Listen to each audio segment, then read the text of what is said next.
Betclic Elite, résumé de la 5e journée. On entre tout de suite dans le vif du sujet. Le alley-oop pour Jordan McRae, suivi de 2 dunks consécutifs pour Kyvon Davenport. C'est lui, l'homme de la soirée côté orléanais, avec 23 points, 11 rebonds. Malgré ce joli flotteur de Will Cummings, les Mets de Vincent Collet sont en difficulté. Un super début de saison pour Cummings. C'est pas mal non plus. Il assassine le cercle. En difficulté, mais toujours là, Boulogne-Levallois repart au vestiaire avec 3 points d'avance sur ce buzzer de Tomer Guinat. Bonne nouvelle, la deuxième mi-temps repart sur des bases aussi spectaculaires. Il y aura un dernier tir, peut-être pour Enzoli qui prend sa chance de loin.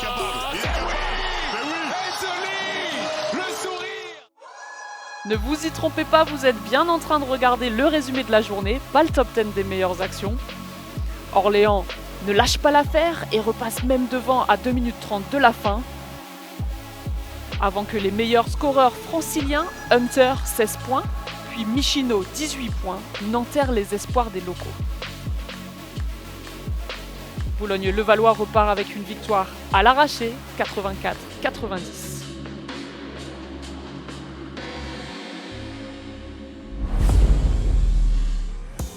On part à Sportica où le BCM affronte Strasbourg. Yanis Morin semble avoir retrouvé ses jambes.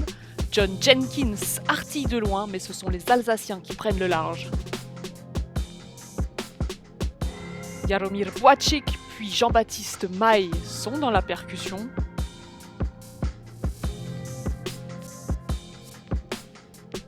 Ike Udano nous montre sa panoplie dos au cercle. Les Sigmen comptent 19 points d'avance à la pause.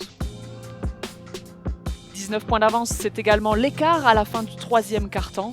Les joueurs de Lassi Tuovi sont tranquilles, trop tranquilles sans doute. Ils laissent Kenny Kadji prendre feu. Sur un nuage, le Maritime inscrit 29 points, dont 5 tirs à 3 points. Les supporters nordistes poussent, Gravelines revient dans le match.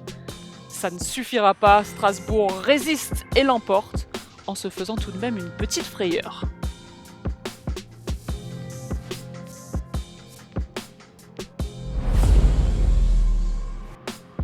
Après 2 défaites face aux cadors du championnat, Lasvel et Monaco, Dijon retrouvait son public et avait à cœur de se relancer. La victime désignée s'appelle Roanne. Porté par les 22 points de Johnny Beran Meskel, les hommes de Jean-Denis Choulet tiennent.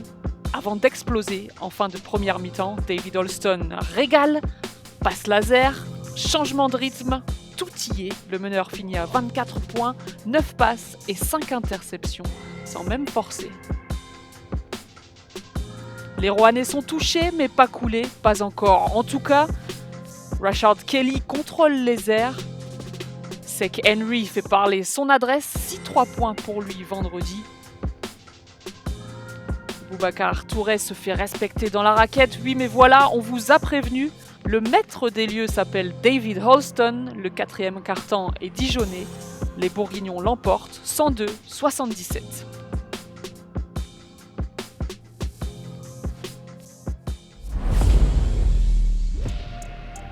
Vous aimez les surprises? Vous allez être gâtés. On en a eu un paquet ce week-end, et notamment ce samedi.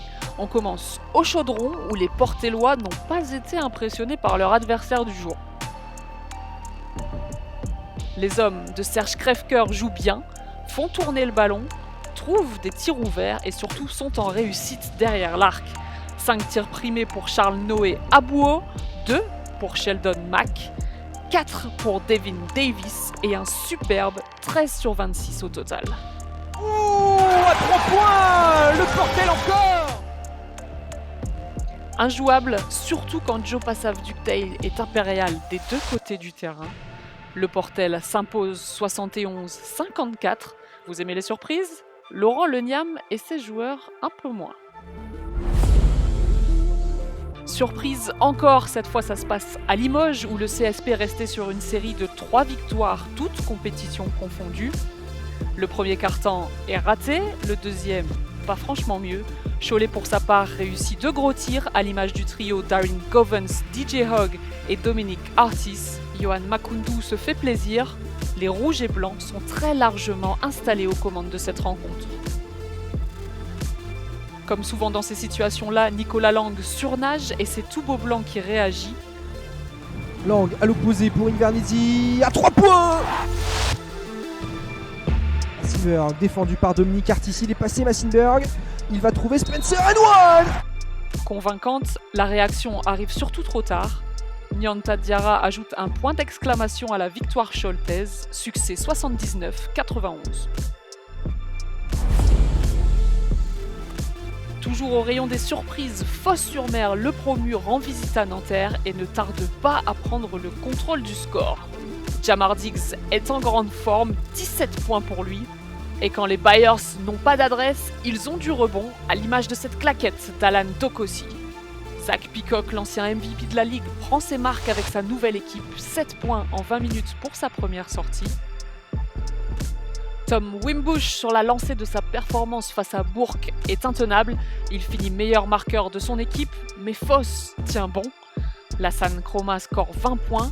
Les hommes de Rémi Giuta engrangent une deuxième victoire précieuse, la première à l'extérieur. Direction la capitale. Le Mans, troisième meilleure attaque du championnat désormais, entame le match sur des bases très élevées. Kyle O'Quinn, en sortie de banc, sonne la révolte, mais Scott Bamforth est sur une autre planète. 12 points sur le premier quart-temps, pas mal. Pas mal non plus le match du jeune Kenny Baptiste, 19 points, 7 rebonds, à seulement 21 ans, et le tout avec une marge de progression aussi grande que son envergure. Paris revient fort sur la fin de première mi-temps, une action à 4 points de Ryan Boatwright et tout Carpentier est debout. Les Parisiens repasseront même devant dans le troisième quart, mais Le Mans reste solide. Kyle O'Quinn signe son meilleur match en France avec 18 points.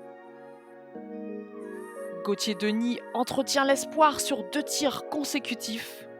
En vain, Le Mans termine le travail et rentre à la maison avec un 3e succès. Petit tour à l'Astrobal où Youssouf Afal nous fait un chantier. 26 points, 11 rebonds, match référence sous ses nouvelles couleurs. Mike Henry s'offre un poster sur Victor Wembanyama. Quelque chose me dit qu'on le reverra dans le top 10 celui-là. On retrouve Wembanyama pour son premier panier LNB avec l'Asvel, bien servi par son coéquipier en U19 Matthew Strazel. Les big men sont à la fête, Youssouf Afal encore, puis Nils Sacco de l'autre côté. Chalon-Reims, ou plutôt Lob City, s'accroche, envoie alley-oop sur alley-oop et confirme son début de saison canon. Et puisqu'on parle de début de saison canon, Eli Okobo s'invite dans la discussion. Les Villeurbanais appuient une dernière fois sur l'accélérateur, score final 94-81.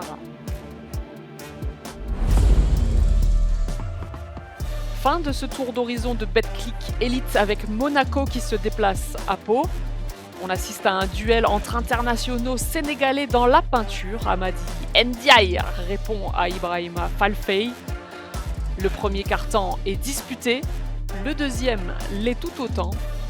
Falfey s'envole en contre-attaque, Donatas Moti-Younas dans un autre registre fait parler sa technique poste-bas, 15 points pour lui ce week-end. Brandon Jefferson, discret jusque-là, règle la mire. La dynamique est désormais béarnaise. Le Slovène Gregor Hovat part inscrire 2 points en coast-to-coast. Les Palois comptent 10 points d'avance à 5 minutes de la fin. Le Palais y croit. C'est le moment où tout s'écroule. Les Monégasques signent un 18-0. Oui, vous avez bien entendu. 18-0. Orchestré notamment par Paris Lee. 5 points seulement pour lui, mais 7 passes et des actions décisives. Allez hop, la passe. Mais on recommence la même situation. Paris Lee, Caviar City. Que de regrets pour l'élan béarnais, les Monégasques repartent avec la victoire. Voilà, vous savez tout, ou presque, sur cette 5e journée. La suivante arrive dès vendredi avec un alléchant Boulogne-Levallois contre Dijon. Le Mans et Strasbourg voudront enchaîner à domicile. Réaction attendue du côté de Nanterre et de Bourg-en-Bresse. Et puis, on en a pris l'habitude, on retrouvera les équipes d'Euroleague dimanche pour clôturer le week-end. A très vite sur LNB TV.